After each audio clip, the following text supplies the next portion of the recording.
Hey everyone, I'm Karen Cravado, shoe designer, artist, and storyteller. Now, the story I want to tell today is high heel privilege. What is the big deal with being tall? So, here on Shoe Mind, I went straight to the dictionary and I looked up the word tall just so that I could see what is the etymology, what's the origin of this word. And here we have it in Middle English and Old English, and it means bold, comely, proper, ready, quick, competent. Aha! Even the word tall already has a positive bias. So what I want to know is what is the origin of this bias and how do high heels act as a tool to gain this advantage? So I want to note that this research that I'm doing is mainly focused on the attitudes of Western Europe and North America. Because I did research and say, hey, what does the world think about being tall? And it seems that in these areas, there is a hyper focus on height, and that other countries, other cultures don't put that much importance on it, in the sense that to be tall equals being everything that's good. So there are studies out there that talk about the height advantage being rooted in evolution.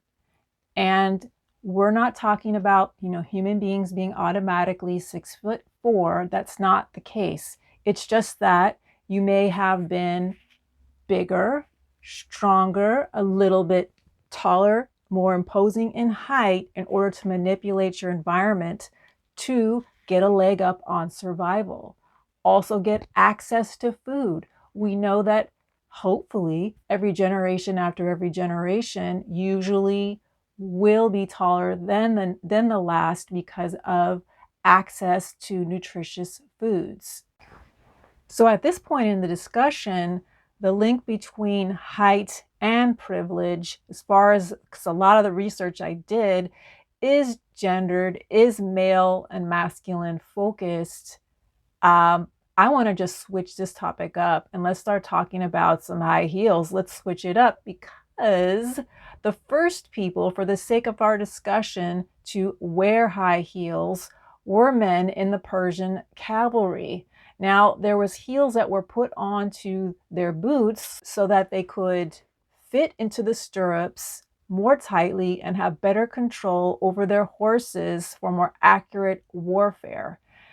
So eventually this style of the Persian cavalry boot, it found its way into Europe, and especially of note in France, where King Louis XIV, he passed a law in 1670 saying that only royalty could wear high heels. Now, who would think that footwear would cause such a political stir? This is such a huge symbol of how powerful high heels became, not only through function, but now through cultural, political status. Now, we certainly cannot forget the ladies here, because we all know that the high heels became the domain of the women after the men. And I want to focus very much on the Venetian Chopin, because what it symbolized was another interesting dynamic that women had to deal with, and their access to privilege, besides height. Now, the Chopin was very tall.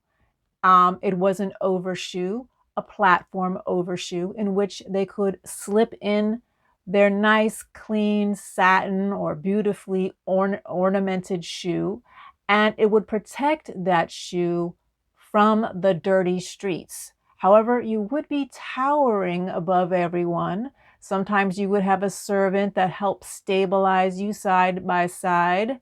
But that was important, because then everybody knew you were wealthy.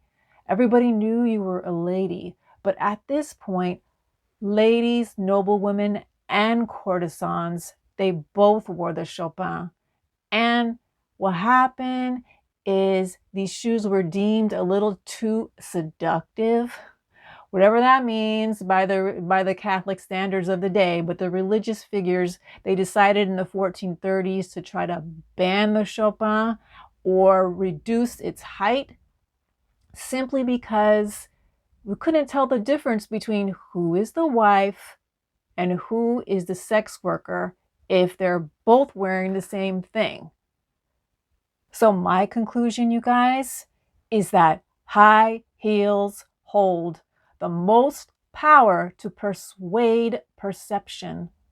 If you aren't a certain height, you can simply gain a few extra inches, or 2 or 3 or 4, by stepping into a pair of high heels, because it's already been established that height, being tall, it has the association of all of these positive qualities of health, wealth, youth, and so on and so forth. You get so much opportunities. Everybody's looking at you, all eyes on me. You got that opportunity.